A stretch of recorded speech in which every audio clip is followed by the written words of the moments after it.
Guys and welcome back to the channel. तो आज का जो हमारा टॉपिक है वो है इंडियन काउंसिल्स एक्ट 1861। ठीक है ना। तो टॉपिक स्टार्ट करने से पहले या ये एक्ट प्रोविजन समझाने से पहले मैं आपको थोड़ा सा बैकग्राउंड समझाना चाहता हूँ कि ये एक्ट आया क्यों था, इसकी क्या जरूरत थी आने की। ये सारी चीजें हम पहले डिस्कस करेंगे, उसके बाद हम अच्छे से इसके प्रोविजन डिस्कस करेंगे। देखो, इस एक्ट के बैकग्राउंड को समझने के लिए हमें वापस जाना पड़ेगा गवर्नमेंट ऑफ इंडिया एक्ट 1858 की तरफ। ठीक है ना। अब क्या हुआ था, देखो समझिएगा बात को। गवर्नमेंट ऑफ इंडिया एक्ट 1858 आया क्यों था? क्योंकि 1857 में रिवोल्ट हो गया था। 1857 में जब रिवोल्ट हो गया तो ब्रिटिश गवर्नमेंट खुद आ गई। उनने बताया कि हम खुद रूल करेंगे, क्योंकि जो ईस्ट इंडिया कंपनी हमारी है उसकी उसकी एडमिनिस्ट्रेशन उतनी अच्छी नहीं है। अगर ईस्ट इंडिया कंपनी की एडमिनिस्ट्रेशन यहाँ इंडिया में अच्छी होती तो रिवोल्ट ऑफ 1857 होता ही नहीं। ठीक है ना। अब ब्रिटिश गवर्नमेंट ने क्या किया? ब्रिटिश गवर्नमेंट ने सिंपली अपने जो भाई था उसका ईस्ट इंडिया कंपनी, उसको बोला कि भाई आप एक काम करो, आप साइड में हटो, आपकी एडमिनिस्ट्रेशन अच्छी नहीं है जो कि आप एडमिनिस्टर कर पाओगे इंडिया को। हम खुद आएंगे, हम इंडिया पे खुद रूल करेंगे। ठीक है ना। तो खुद रूल करने के लिए उन्होंने एक एक्ट लाया, गवर्नमेंट ऑफ इंडिया एक्ट 1858, और करने लगे खुद रूल। लेकिन यहाँ पे जो एडमिनिस्ट्रेशन है वो किसकी है? वो ईस्ट इंडिया कंपनी की ही है। एडमिनिस्ट्रेशन से मेरा क्या मतलब है? एडमिनिस्ट्रेशन से मतलब है जो यहाँ पे लॉ बना रहे हैं वो कौन है? वो तो वही ऑफिशियल्स है, वो तो वही लोग है ना जो ईस्ट इंडिया कंपनी ने यहाँ पे अपॉइंट किए थे। अब जो डिपार्टमेंट यहाँ पे ईस्ट इंडिया कंपनी ने अपॉइंट किया था वो डिपार्टमेंट यहाँ है, चाहे लॉ है, चाहे रेवेन्यू है, चाहे फाइनेंस है, जितने भी डिपार्टमेंट्स थे सब किसके अंडर काम कर रहे थे? ईस्ट इंडिया कंपनी के अंडर। ठीक है ना। लेकिन अब गवर्नमेंट आ गई, ब्रिटिश गवर्नमेंट। अब ब्रिटिश गवर्नमेंट ने बोला हम एक काम करेंगे, हम यहाँ पे जो एडमिनिस्ट्रेशन है, ये बात याद रखिएगा, यहाँ पे जो एडमिनिस्ट्रेशन है कहां पे? इंडिया में। जो एडमिनिस्ट्रेशन ईस्ट इंडिया कंपनी चला रही थी, और एक तो एडमिनिस्ट्रेशन, दूसरा लेजिस्लेशन। लेजिस्लेशन मतलब लॉ मेकिंग।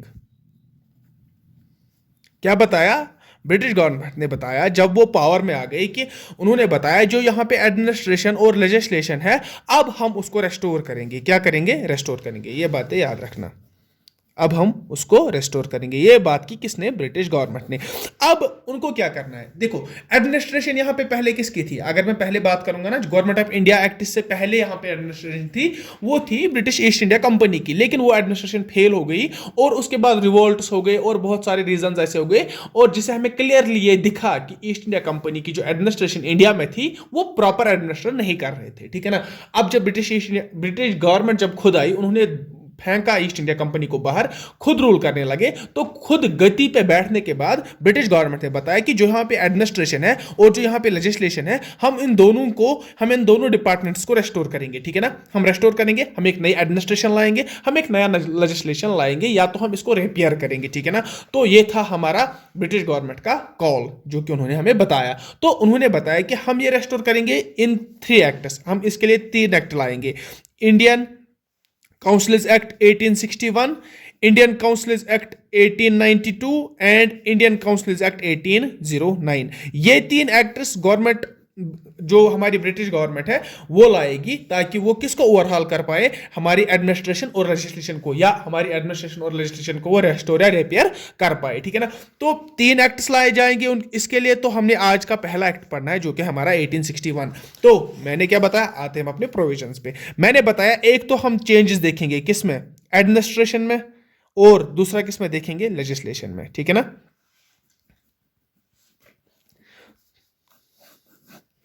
चलो हम स्टार्ट करते हैं।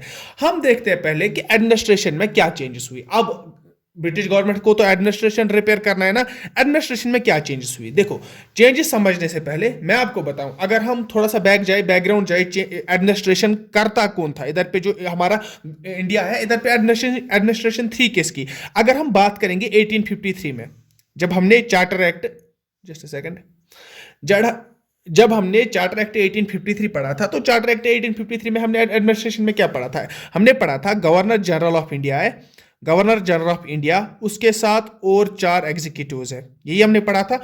उसके साथ और 4 एग्जीक्यूटिव्स है। तो वो क्या करते थे? वो लॉ बनाते थे। लेकिन उसके बाद हमने देखा कि चेंज हुई, इसमें भी चेंज हुई थी। कब चेंज हुई थी? 1858 में। सारा वही बता रहा हूं जो हमने पढ़ा है। फिर हमारा जो गवर्नमेंट ऑफ इंडिया एक्ट 1858 आया था, इसमें से क्या चेंज हुई थी? जो गवर्नर जनरल ऑफ इंडिया है वो पोजीशन चेंज हो गई थी। किसमें चेंज हो गई थी? Viceroy of India. Viceroy of India. Viceroy of India के साथ कितने मेंबर्स थे? 4 मेंबर्स, ठीक है ना, इतना ठीक है ना। ये तो हमारा बैकग्राउंड है। अब इसमें चेंज क्या हुआ? अब चेंज ये हुआ कि जो वाइसरॉय है ना, वाइसरॉय की काउंसिल जो है ना, ये काउंसिल है वाइसरॉय की, इसमें एक मेंबर ऐड किया गया, इसमें एक मेंबर ऐड किया गया। मतलब वाइसरॉय की काउंसिल में और कितने मेंबर्स आ गए? 5 मेंबर्स। पहली चीज है। अब ये जो एक मेंबर लाया इन्होंने, 5 मेंबर्स हो गए। इन 5 मेंबर्स को पोर्टफोलियो इंट्रोड्यूस किया गया। पोर्टफोलियो से क्या मतलब है मेरा? पोर्टफोलियो मतलब देखो, आज अगर हमारा जो हमारे जो मिनिस्टर्स है, ठीक है ना, मिनिस्टर्स लाइक हेल्थ मिनिस्टर है हमारा, डिफेंस मिनिस्टर है हमारा, बहुत सारे मिनिस्टर्स हैं हमारे, फाइनेंस मिनिस्टर है हमारा, ये पोर्टफोलियोज है, ये इनके पोर्टफोलियोज है। लाइक हमारे अभी जो होम मिनिस्टर है उसका पोर्टफोलियो क्या है कि वो होम मिनिस्टर है। अगर हमारा हेल्थ मिनिस्टर है उसका पोर्टफोलियो क्या है कि वो हेल्थ मिनिस्टर है। इसी तरह पोर्टफोलियोज मतलब अलग अलग डिपार्टमेंट्स डिवाइड करना, अलग अलग डिपार्टमेंट्स बांटना। तो मतलब क्या इधर पे कि चेंज क्या हुआ, ऐड क्या किया गया पॉइंट हमारे किस में, 1861 में क्या पॉइंट ऐड किया गया? पहला हमने देखा कि एक मेंबर ऐड किया गया, तो इधर मैं +1 लिखूंगा, एक मेंबर। दूसरा पॉइंट ये है कि जो 5 मेंबर्स वाइसराय की काउंसिल में आ गए, अब उनको अलग अलग पोर्टफोलियोज असाइन किए गए, ठीक है ना। पोर्टफोलियोज क्या क्या असाइन किए गए? अगर मैं 1 2 3 4 और 5 मेंबर्स इधर पे लिखूंगा, इधर पे लिखूंगा मैं वाइसराय, ठीक है ना, वाइसराय, यही तो एडमिनिस्ट्रेशन कर रहे थे। अब इनको क्या किया गया? पोर्टफोलियोज असाइन किए गए।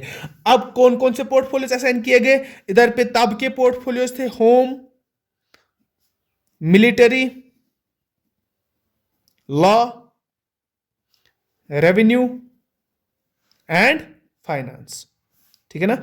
ये हमारे 5 पोर्टफोलियोज है जो कि असाइन किए गए इन 5 मेंबर्स को, ठीक है। वो कौन थे? जो कि एग्जीक्यूटिव्स थे वाइसरॉय के। तो वाइसरॉय की काउंसिल में जो 5 मेंबर्स थे, पहले तो 4 ही थे, इस वाले जो हम पढ़ रहे थे इंडियन काउंसिल एक्ट 1861, इसमें एक मेंबर ऐड किया गया, तो टोटल वाइसरॉय काउंसिल में 5 मेंबर्स आ गए अब, ठीक है ना। अब 5 मेंबर जो आ गए इनको पोर्टफोलियोज असाइन किया गया। कौन कौन से पोर्टफोलियोज असाइन किए गए? होम मिनिस्टर एक था, मिलिट्री में एक minister, law minister, revenue minister and finance minister, ठीक है ना। ये तब कब इंट्रोड्यूस किया गया? तो हम ये समझ रहे हैं कि जो पोर्टफोलियो सिस्टम है, ये जो पोर्टफोलियो सिस्टम है, ये इंट्रोड्यूस किया गया था हमारे इंडियन काउंसिल एक्ट 1861 में इंट्रोड्यूस किया गया था, और आज भी ये वैलिड है।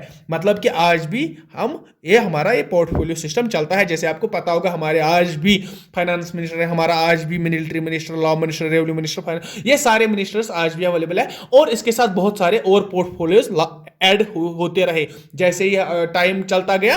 5 ही तो पोर्टफोलियोज नहीं रहे, बहुत सारे आज नए भी ऐड हो चुके हैं। मतलब मेरा यह है कि पोर्टफोलियो सिस्टम आज भी चलता है। इंट्रोड्यूस कब हुआ था? इंडियन काउंसिल एक्ट 1861 में। तो ठीक है, पहला प्रोविजन तो आपको समझ आ गया होगा। दूसरा प्रोविजन इसी बारे में है कि जो वाइसरॉय है ना, जो यहां पे वाइसरॉय को पावर दिया गया था, एक पावर दिया गया था वाइसरॉय को, ठीक है। दूसरा प्रोविजन है, वाइसरॉय को एक पावर दिया गया था, एक ताकत दी गई थी, जिसको हम बोलते हैं ऑर्डिनेंसेस। ऑर्डिनेंसेस, ठीक है ना। ऑर्डिनेंसेस क्या होता है? ऑर्डिनेंसेस आज भी अवेलेबल है। ऑर्डिनेंसेस मतलब लॉ मेकिंग, लेकिन लॉ मेकिंग कब? शॉर्ट टाइम, मतलब शॉर्ट टाइम के लिए लॉ बनाना। शॉर्ट टाइम के लिए लॉ कब बनाते हैं? देखो लाइक मैं बताऊंगा, फ्लड आ गया, ठीक है ना।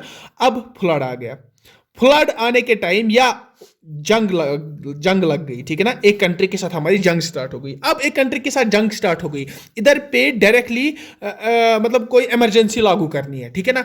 कोई एक ऐसा कोई लॉ बनाना है जो कि क्विक बनना चाहिए, ठीक है ना। जैसा ही प्रेसिडेंट बोलेगा तो लॉ बनेगा। मैं आज की बात कर रहा हूं। अगर आज की बात करेंगे, अगर वार चल रहा है, वार चल क्या रहा है, अगर वार स्टार्ट हो गया, सडनली वार स्टार्ट हो गया, अब इधर पे गाइडेंस चाहिए। प्रेसिडेंट सीधे एक लॉ बनाएगा और सब उस लॉ को फॉलो करेंगे, उसको बोलते हैं ऑर्डिनेंस। क्या बोलते हैं? ऑर्डिनेंस। इमरजेंसी लॉ, ये जो कि बहुत कम टाइम के लिए वैलिडिटी रखता है, ठीक है ना। अब इसमें खास बात क्या है? ऑर्डिनेंसेस में खास बात क्या है? देखो, अगर हम लॉ मेकिंग की तरफ जाएंगे ना, अगर हमें कोई भी लॉ बनाना होगा ना, उसके लिए हमें क्या करना पड़ता है? एक बिल इंट्रोड्यूस करनी पड़ती है पार्लियामेंट में, पहले लोकसभा में, उसके बाद राज्यसभा में। उसके बाद जब यहां से साइन मिलेगा, यहां से अनुमति मिलेगी, उसके बाद वो प्रेसिडेंट के पास जाएगी, प्रेसिडेंट अपना साइन करेगा, उसके बाद वो लॉ बनेगा, ठीक है ना। ये हमारा आज का प्रोसीजर है। लेकिन ऑर्डिनेंसेस आज भी है। ऑर्डिनेंसेस का मतलब क्या है कि सीधे प्रेसिडेंट बोलेगा और वो लॉ बनेगा। जो बात प्रेसिडेंट प्रेसिडेंट बोलेगा वो उसी टाइम पे लॉ बनेगा, विथआउट इस चक्कर में नहीं पड़ना है, पार्लियामेंट के चक्कर में नहीं पड़ना है। कॉमन सेंस वाली बात है। अगर वार स्टार्ट हो गया तो वार अब स्टार्ट हो गया तो क्या प्रेसिडेंट उस टाइम पहले लॉ बनाने के लिए पार्लियामेंट जाएगा? नहीं, वैसा नहीं होगा। उस टाइम पे सीधे ही ऑन द गो लॉ बनेगा और उस लॉ को हम नाम देते हैं ऑर्डिनेंसेस। और ये ऑर्डिनेंसेस कब इंट्रोड्यूस हो गए थे? हमारे इंडियन काउंसिल एक्ट 1861 में, जो उधर पे हमारे वॉइस रॉय है, वॉइस रॉय को पावर दिया गया था लॉ बनाने का, क्विक लॉ बनाने का, बहुत शॉर्ट टाइम के लिए लॉ बनाने का, अराउंड 6 to 8 मंथ्स के लिए लॉ बनाया जाता है, तो उसको हम बोलते हैं ऑर्डिनेंसेस। उस लॉ उन लॉज को हम ऑर्डिनेंसेस बोलते हैं। तो power of ordinances was issued, ठीक है ना, to president, to viceroy, ठीक है ना। आजकल किसको ऑर्डिनेंसेस मिलते हैं? आजकल ऑर्डिनेंसेस का जो पावर है वो हमारे प्रेसिडेंट के पास है। प्रेसिडेंट किसी भी टाइम कोई भी लॉ बना सकता है, ठीक है ना, इमरजेंसी के टाइम मेनली, ठीक है ना। तो ये हो गए हमारे दो कौन से पॉइंट जो कि एडमिनिस्ट्रेटिव पॉइंट है। हमने क्या बताया कि जो इंडियन काउंसिल एक्ट है ना, वो क्या क्या रिन्यू करेगा? एक तो एडमिनिस्ट्रेशन रिन्यू करेगा, दूसरा क्या करेगा? लेजिस्लेचर रिन्यू करेगा, मतलब लॉ मेकिंग रिन्यू करेगा। तो अगर हम बात करेंगे अब लॉ मेकिंग की, ठीक है ना, दो पॉइंट्स। एडमिनिस्ट्रेशन तो हमने खत्म किया, क्योंकि काउंसिल एक्ट किस लिए आए थे? एक तो एडमिनिस्ट्रेशन रिन्यू करने के लिए, एडमिनिस्ट्रेशन को रिपेयर करने के लिए और रजिस्ट्रेशन को रिपेयर करने के लिए। अब हमने देखा कि एडमिनिस्ट्रेशन को किस तरह रिपेयर किया गया, अब हम देखेंगे कि लॉ मेकिंग को किस तरह रिपेयर किया जाएगा। लॉ मेकिंग को किस तरह रिपेयर किया जाएगा, किसमें? इंडियन काउंसिल एक्ट 1861 में। इंडियन काउंसिल एक्ट 1861 में लॉ मेकिंग को किस तरह से हमारा रिपेयर किया जाएगा। तो हम लॉ मेकिंग की पहले थोड़ा सा बैकग्राउंड देखेंगे लॉ मेकिंग का, ठीक है ना। बैकग्राउंड में अगर हम 1853 की बात करेंगे, कहां की बात करेंगे हम? 1853 की बात। 1853 में लॉ मेकिंग क्या था? 1853 में हमारा लॉ मेकिंग क्या था? लॉ मेकिंग में था जो गवर्नर जनरल था, गवर्नर जनरल के पास गवर्नर जनरल ऑफ इंडिया और 4 एग्जीक्यूटिव्स थे, ठीक है ना, प्लस कमांडर इन चीफ।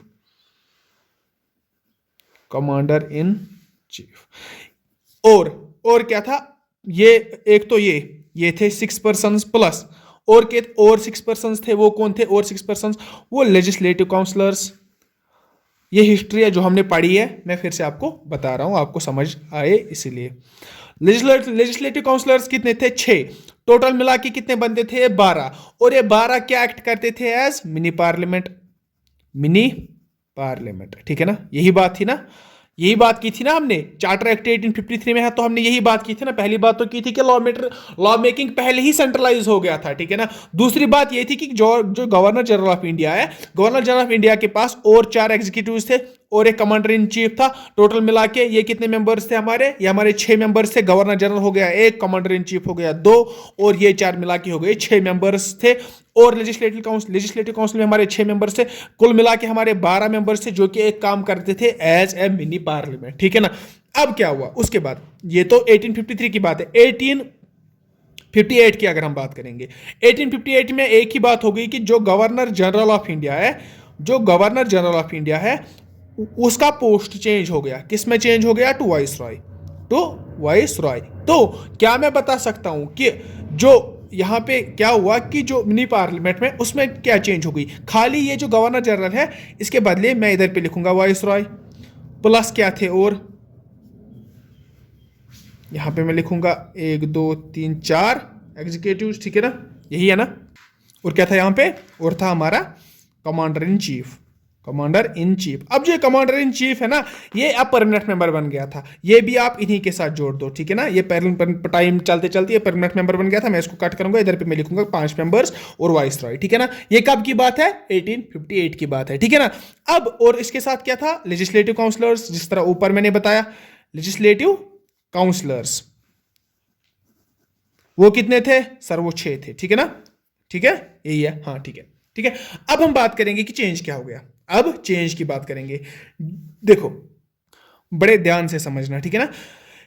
हमारे पहले 1853 में क्या हाल था? हमारे 1853 में हाल था कि जो गवर्नर जनरल ऑफ इंडिया है उसके साथ 4 एग्जीक्यूटिव्स थे और कमांडर इन चीफ। ये टोटल 6 मेंबर्स थे और एक लेजिस्लेटिव काउंसिल थी, वो टोटल 6 मेंबर्स थे। टोटल ये मेंबर्स 12 थे और ये मिनी पार्लियामेंट की तरह एक्ट करते थे, जो लॉ बनाते हैं और लॉ को एग्जीक्यूट करते थे, जो लॉ मेकिंग का काम करते थे। कौन काम करते थे? ये 6 मेंबर्स और लेजिस्लेटिव काउंसिल के 6 मेंबर्स, टोटल 12 मेंबर्स। और उसके बाद जब 1858 का ब्रिटिश गवर्नमेंट खुद आ गई तो उन्होंने क्या किया, उन्होंने खाली ये पोस्ट चेंज किया। गवर्नर जनरल ऑफ इंडिया जो है वो चेंज हो गया किस में, वाइसरॉय में, ठीक है ना, नया पोस्ट अलॉट हो गया वाइसरॉय। और आपको पता है कि अभी अभी यहां पे 1 2 3 4 5 मेंबर्स मैंने दिखाए, लेकिन एडमिनिस्ट्रेशन में मैंने बताया कि प्लस 1 मेंबर और ऐड हो गया था, वो भी आपको इधर पे ऐड करना है कि नहीं। एडमिनिस्ट्रेशन में मैंने अभी बताया कि अभी जस्ट कुछ मिनट्स पहले कि वाइसरॉय की काउंसिल में 1 मेंबर ऐड हो गया था। अब वो 1 मेंबर अगर वाइसरॉय की काउंसिल में एडमिनिस्ट्रेशन में ऐड होगा तो लॉ मेकिंग में डेफिनेटली होगा, खुद ही होगा। हाँ सर, तो कितने मेंबर्स आ गए इधर पे वाइसरॉय की काउंसिल में, 6 मेंबर्स, 18। अब बात ये चेंज है किसकी चेंज है, जो हमारा एक्ट है इंडियन काउंसिल एक्ट 1861 में।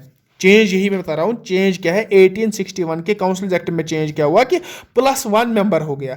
वही मेंबर, ये दूसरा मेंबर नहीं है, ये वही मेंबर है जो कि एडमिनिस्ट्रेशन में चेंज हुआ था वाइसरॉय की काउंसिल में। वही मेंबर इधर पे ऐड हो गया, किधर, लेजिस्लेटिव काउंसिल में, वाइसरॉय की काउंसिल में, जो कि लेजिस्लेटिव काम कर रहे थे, ठीक है ना। अब और क्या हुआ, जो लेजिस्लेटिव काउंसिल इधर पे थी, जो लेजिस्लेटिव काउंसिल 1853 में थी और जो लेजिस्लेटिव काउंसिल 1858 में थी, वो लेजिस्लेटिव काउंसिल अब खत्म हो गई है, ठीक है ना। वो लेजिस्लेटिव काउंसिल अब खत्म हो गई, और तो उसके बदले क्या आ गया, तो इसके बाद ये तो है ही गवर्नर जनरल की बदले क्या आया था, वाइसरॉय के साथ कितने मेंबर्स हैं, और अब तो मैंने बताया कि 1 मेंबर और ऐड हो गया था, तो मतलब 6 मेंबर्स है, वाइसरॉय और 6 मेंबर्स।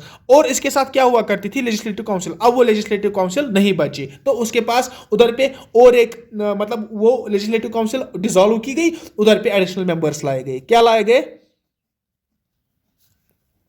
एडिशनल मेंबर्स, ठीक है। अब ये जो एडिशनल मेंबर्स थे ना, ये क्या थे, देखो समझ लेना, बात को समझ लेना, इधर पे एक पॉलिटिकल एस्पेक्ट है वो समझ लेना। एडिशनल मेंबर्स की तादाद 6 to 12 हुआ करती थी। एडिशनल मेंबर्स 6 to 12 हो सकते थे, लेकिन यहां पे 2 टाइप्स ऑफ एडिशनल मेंबर्स थे, ऑफिशियल एंड नॉन ऑफिशियल। अब ये क्या है, ऑफिशियल मेंबर्स मतलब वो जो कि हमारे ना सिविल सर्वेंट्स होते थे, और नॉन ऑफिशियल जो कि सिविल सर्वेंट्स नहीं बल्कि किसी और छोटे मोटे पोस्टों पे होते थे, ठीक है ना। एडिशनल मेंबर्स को ऐड किया गया।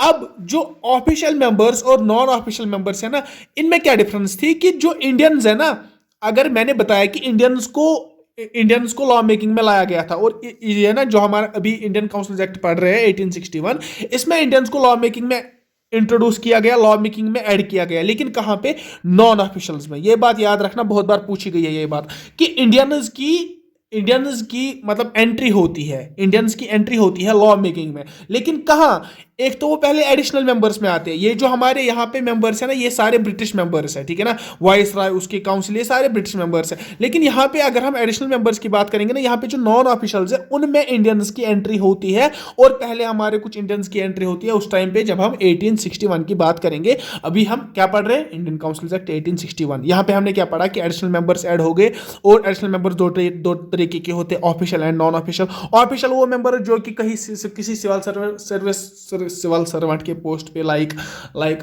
कोई डीजी है, लाइक कोई SI PSI वगैरह जो भी पोस्ट इसमें से होते हैं, डायरेक्टर्स होते हैं, वो सारे किस में थे, ऑफिशियल मेंबर्स में। और नॉन ऑफिशियल्स में कौन से थे, जो कि नॉन सिविल सर्वेंट्स है, लाइक उनमें से कुछ छोटे मोटे पोस्ट आते हैं, तो उन्हीं में से इंडियंस की एंट्री हुई थी। अब इधर पे मोस्ट इंपॉर्टेंट एक बात याद रखनी है, वो बात क्या है कि जो इंडियंस है ना, वो किस में अलाउड किए गए थे, नॉन ऑफिशियल मेंबर्स में। अब मेंबर्स की तादाद कितनी थी, 6 to 12, लेकिन एक बात की, एक शर्त पे कि जो नॉन ऑफिशियल्स है ना, उनकी तादाद हमेशा कम रहेगी। ये एक पॉइंट तो इंपॉर्टेंट ये बनता है कि जो नॉन ऑफिशियल्स है ना, नॉन ऑफिशियल्स की तादाद कम रहेगी as compare to official members. That means कि that what I mean to say is that the number of non officials will always be lesser than official members. Indians की, अब मैं इधर पे नॉन ऑफिशियल के बदले इंडियंस बोलूंगा, Indian members जो कि लॉ मेकिंग में इंडियन मेंबर्स इंट्रोड्यूस किए गए थे, उनका नंबर, उनकी क्वांटिटी कम रहेगी ऑफिशियल मेंबर से। ऑफिशियल कौन थे, वो तो ब्रिटिश के ही मेंबर्स हुआ करते थे। अब एक तो पॉइंट ये है कि नॉन ऑफिशियल्स की तादाद कम रहेगी। दूसरा कि जो फाइनेंस, देखो ये क्या था, ये एक पार्लियामेंट की बात कर रहा हूं मैं, एक पार्लियामेंट समझा रहा हूं आपको। पार्लियामेंट में आजकल क्या प्रोड्यूस किया जाता है, बजट प्रोड्यूस किया जाता है ना, फाइनेंस के रिलेटेड टॉक्स होते हैं ना बजट पार्लियामेंट में, उस टाइम पे अलाउड नहीं थे। बजट या फाइनेंस रिलेटेड टॉक्स, कोई भी टॉक्स अलाउड नहीं थे। दूसरी बात ये थी जो एडिशनल मेंबर्स है ना, ये तो 2 पॉइंट्स हो गए। तीसरी बात, एडिशनल मेंबर्स कोई भी क्वेश्चन इनको नहीं पूछ सकते थे। वॉइस रॉय के जो हमारे, मैंने आपको एडमिनिस्ट्रेशन में बताया था कि वॉइस रॉय की जो काउंसिल है उसमें से एक मेंबर ऐड किया गया था और इन पांचों को क्या किया गया था कि पोर्टफोलियो सिस्टम इंट्रोड्यूस किया गया था और इनको पोर्टफोलियोज असाइन किए गए थे। अब एडिशनल मेंबर्स है ना, वो हेल्थ मिनिस्टर को नहीं बता सकता था। कोई भी एडिशनल मेंबर होगा, चाहे ऑप्शनल होगा या नॉन ऑप्शनल, वो किसी भी मिनिस्टर को नहीं बता सकता था कि आपके यहाँ क्या चल रहा है, आपने कैसे ये किया, आपने क्यों वो नहीं किया। कोई भी क्वेश्चन नहीं पूछ सकता था, ठीक है ना। और यहाँ पे ये 2 पॉइंट्स जो मैंने आपको बताया कि नॉन ऑप्शनल्स की तादाद हमेशा कम रहेगी, ये इंपॉर्टेंट है। और मैंने और एक पॉइंट जो बताया था कि फाइनेंस के रिलेटेड या बजट के रिलेटेड कोई भी डिस्कशन नहीं होगा, किसमें, इस पार्लियामेंट में, ठीक है ना, जो मैं अभी तक आपको ये पार्लियामेंट दिखा रहा था, ठीक है। क्विक रिव्यू देता हूं कि जो हमारा इंडियन काउंसिल एक्ट 1861 था, इंडियन काउंसिल एक्ट 1861 में आपने क्या देखा कि जो हमारा वॉइस रॉय और उसकी काउंसिल है प्लस जो लेजिस्लेटिव काउंसिलर्स इधर पे थे वो 6 इन नंबर थे। लेजिस्लेटिव काउंसिलर्स को डिसॉल्व किया गया, उसके बदले एडिशनल मेंबर्स को लाया गया। एडिशनल मेंबर्स की तादाद 6 to 12 हुआ करती थी, लेकिन नॉन ऑफिशियल्स हमेशा कम रहते और ऑफिशियल्स हमेशा ज्यादा रहते। ऐसा क्यों? क्योंकि नॉन ऑफिशियल्स में इंडियंस की अलाउड हुए थे। और यहाँ पे जो मैंने आपको समझाया बस इतना काफ़ी। आई डोंट थिंक कि मुझे आप ज़्यादा रिपीट या रिवाइज करने की ज़रूरत पड़ेगी आपको। आप 1-2 रिविजन दीजिएगा इसको, तो आपको ये, मुझे नहीं लगता कि आपको फिर दोबारा पढ़ने की ज़रूरत पड़ेगी। आई होप आपकी वीडियो अच्छी लगी होगी, लगी तो लाइक कीजिएगा, शेयर कीजिएगा चैनल को एंड सब्सक्राइब कीजिएगा। Thanks for watching and good bye.